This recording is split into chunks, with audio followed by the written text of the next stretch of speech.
சூர்யாவோட அப்பாவுக்கு வந்து ஒரு கால் வருது. அதில வந்து கௌதம் வந்து ஹாஸ்பிட்டல்ல அட்மிட் ஆயிருக்காரு அப்படின்னு சொல்லிட்டு பேசுறாங்க. அத கேட்டு அவர் அதிர்ச்சி அடைகிறாரு. உடனே வந்து எல்லார்கிட்டயும் சொல்லிட்டு அதுக்கப்புறம் எல்லாருமே போய் பார்க்குறாங்க. கௌதம் வந்து பயங்கரமா வந்து அழற மாரி நடிக்கிறாரு. இந்த மாரி வந்து ஐஸ்வர்யாவ வந்து தூக்கிட்டு போயிட்டாங்க. என்ன அடிச்சு போட்டாங்க. ஐஸ்வர்யாக்கு என்ன ஆச்சுன்னே தெரியலையே அப்படின்னு சொல்லிட்டு பயங்கரமா கதர்றாரு. உடனே எல்லாரும் என்னடா இது இப்படி சொல்ற? அப்ப அவ எங்கடா போயிட்டா? அப்படின்னோனே எங்க எங்க போயிட்டான்னு தெரியலையே. அவள எப்படி வந்து எங்க வச்சிருக்காங்களோ? அவ என்ன கஷ்டப்படுறாளோ? பாவம் வந்து அவர் வயித்துல வேற என் வாரிசு இருக்கு அப்படின்னு சொல்லிட்டு ஓவரா புலம்புறாரு. உடனே கவலைப்படாத உனக்கு எதுவும் ஆகாது, ஐஸ்வர்யாவுக்கு எதுவும் ஆகாது, கவலைப்படாத, அவளை எங்கே இருந்தாலும் கண்டுபிடிக்கலாம் அப்படின்னு சொல்லிட்டு அப்படியே பேசிகிட்டு இருக்காங்க. அப்படியே நடிச்சுட்டே இருக்காங்க சித்ரா. உடனே எல்லாரும் வந்து உடனே போலீஸில் கம்ப்ளைண்ட் கொடுக்கணும்னு சொல்லிட்டு சொல்கிறாங்க நம்ம மகா. உடனே வந்து அதெல்லாம் ஒன்றும் வேணாம், முதல்ல தேடுற வழி பார்ப்போம், அப்புறம் போலீஸில் கம்ப்ளைண்ட் கொடுப்போம், அதெல்லாம் இப்போ தேவையில்லை அப்படின்னு நம்மளாம் பேசிகிட்டு இருக்காங்க சித்ரா. உடனே போலீஸும் அங்கே வராங்க. போலீஸ் வந்து இந்த மாதிரி ஆல்ரெடியே வந்து உங்கள் சிலைகள் எல்லாம் வந்து எடுத்துகிட்டு போனவங்க தான் இதையும் பண்ணியிருக்கணும், அதனால் வந்து ரெண்டுக்கும் கனெக்ஷன் இருக்குது அப்படின்னு நம்ம சொல்கிறாங்க. அவனை கண்டுபிடிச்சா இவனையும் கண்டுபிடிச்சிடலாம் அப்படின்னு நம்ம சொல்கிறாங்க. ஐயோ இவ சுற்றி சுற்றி எப்படியும் கௌதம் வந்து ஏதோ ஒரு வழி பண்ணிடுவாங்க போல் இருக்கே, அப்போ கௌதம் தான் அரெஸ்ட் ஆகிடுவானா அப்படின்னு சொல்லிட்டு பயப்படுறாங்க சித்ரா. அதெல்லாம் எதுக்குங்க இப்போ சில பற்றியில் எதுக்கு பேசிகிட்டு இருக்கீங்க, முதல்ல நடந்த விஷயத்தை பற்றி பேசுங்க, ஐஸ்வர்யா கண்டுபிடிங்க அப்படின்னு நம்ம சொல்லிட்டு இருக்காங்க. அதையும் நாங்கள் செய்கிறோம்னு சொல்லிட்டு போலீஸ் சொல்லிட்டு போயிடுறாங்க. அடுத்து வந்து என்ன பண்ணுறது திரும்பி மகா அழுகுறாங்க.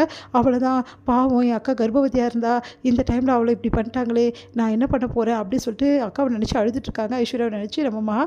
உடனே சூர்யா வந்து பக்கத்தில் வந்து அப்படியே தோளில் சாச்சு ஆறுதல் சொல்கிறாரு. கவலைப்படாத மகா, எந்த பிரச்சனையாக இருந்தாலும் தீர்ந்துரும், கண்டிப்பாக வந்து ஐஸ்வர்யா நம்ம கண்டுபிடிச்சிடலாம் அப்படின்னு சொல்லிட்டு இருக்காரு. இங்கே வந்து என்ன பண்ணுறாங்கன்னா, இங்கே ஐஸ்வர்யாவை கூட்டிகிட்டு போனவங்க இதுக்கெல்லாம் காரணம் வந்து யாருன்னு தெரியுமா உனக்கு அப்படின்ற மாதிரி கேட்குறாங்க. அதை கேட்டு அதிர்ச்சி அடைகிறாங்க. ஐஸ்வர்யா என்னை விட போகிறீங்க இப்போ இல்லையா அப்படின்றாங்க. இதுக்கெல்லாம் காரணம் கௌதம் தான் உனக்கு வந்து கூட்டின்னு சொன்னார் அப்படின்னு சொன்னோன்னா ஐஸ்வர்யா அதிர்ச்சி அடைகிறாங்க. உடனே வந்து கூட்டிகிட்டு வர சொன்னால் நான் நினச்சியா, அதற்காக கிடையாது அப்படின்னு சொல்ல வந்தேன் அப்படின்ற மாதிரி. ஐயோ நல்ல காலம் உண்மையை சொல்லியிருப்பானே இவன் அப்படின்னு சொல்லிட்டு அந்த பெரிய ரவுடி டென்ஷன் ஆகிறாரு. அடுத்து வந்து இங்கே பாரு, உனக்கு எனக்கு கல்யாணம், நான் இப்போ கர்ப்பமாக இருக்கேன், உனக்கு அறிவுன்றது இருக்கா, இப்படி வந்து தூக்கிட்டு வந்து பண்ணுற, நீ கர்ப்பமாக இரு என்ன வேணாலும் அதை பற்றி எனக்கு கவலை இல்லை, நீ எனக்கு வேணும், அதுக்கு நான் கல்யாணம் பண்ண ஆல்ரெடி உனக்கு கல்யாணம் பண்ணணும்னு நினச்சேன், முடியாமல் போச்சு, இப்போ கண்டிப்பாக நான் கல்யாணம் பண்ண தான் போகிறேன் அப்படின்னு சொல்லிட்டு சொல்லிடுறாரு.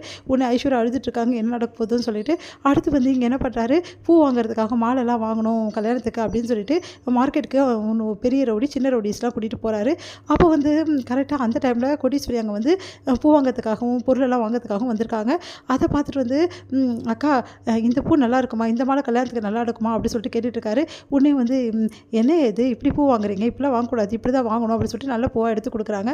தேங்க்ஸ்க்கா, அதே மாதிரி எனக்கு ஒரு ஹெல்ப் பண்ணுறீங்களா அப்படின்னோடனே, என்ன இந்த மாதிரி கர்ப்பமாக இருக்க பொண்ணை தான் நான் கல்யாணம் பண்ண போகிறேன், அதுக்கு ஏதாவது பிரச்சனை ஆகிடுமா அப்படின்னு கொஞ்சம் சொல்லுங்களேன், ஏன்னா அந்த பொண்ணு ரொம்ப அழகாக இருப்பா, வேறு வழி இல்லாமல் தான் கல்யாணம் பண்ணுறேன், என்னது கர்ப்பமான பொண்ணை கல்யாணம் ஆகிறேன், உனக்கு அறிவு இருக்கா, இப்படிலாம் அவன் பண்ணுவேன் கா, பாருங்கக்கா இந்த பொண்ணை பார்த்தா அப்படி சொல்ல மாட்டேங்க, எவ்வளோ அழகு தெரியுமா அப்படின்னு சொல்லிட்டு காட்டுறாங்க. பார்த்தா ஐஸ்வர்யா ஃபோட்டோ அதிர்ச்சி அடைகிறாங்க. கோடீஸ்வரி இவரே கல்யாணம் பண்ணி போகிறா ஆமா அப்படின்னு சொல்லிட்டு அவர் வந்து பூ வாங்கிட்டு இருக்காரு. உடனே வந்து கோடீஸ்வரி செம்ம டென்ஷனாக மகாவுக்கு ஃபோன் பண்ணுறாங்க. அப்போ மகா அழுதுக்குனே வந்து என்ன சொல்கிறதுன்னு தெரியாமல் முடிக்கிறாங்க. அப்போ வந்து சூர்யா வந்து எல்லா விஷயத்தையும் சொல்கிறாரு. அதை கேட்டு கோடீஸ்வரி அதிர்ச்சி அடைகிறாங்க.